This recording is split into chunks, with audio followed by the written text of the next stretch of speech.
Assalamualaikum warahmatullahi wabarakatuh.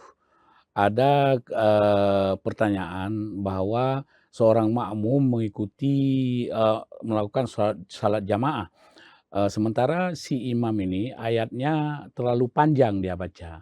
Jadi si makmum ini, agak menggerutulah, cuma nggak dia ngomong, hatinya aja itu yang kayak berontak, kok panjang-panjang kali. Jadi yang pertanyaan, bagaimana, sholat si makmum itu?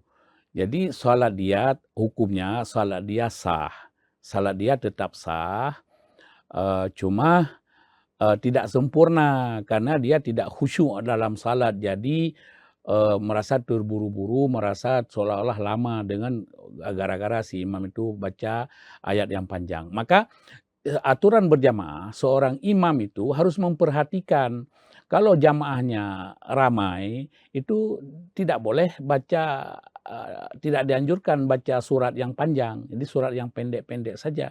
Kalau mau baca surat yang panjang waktu saat kita di rumah atau jamaah kita yang terbatas, hanya orang-orang kita, gitu.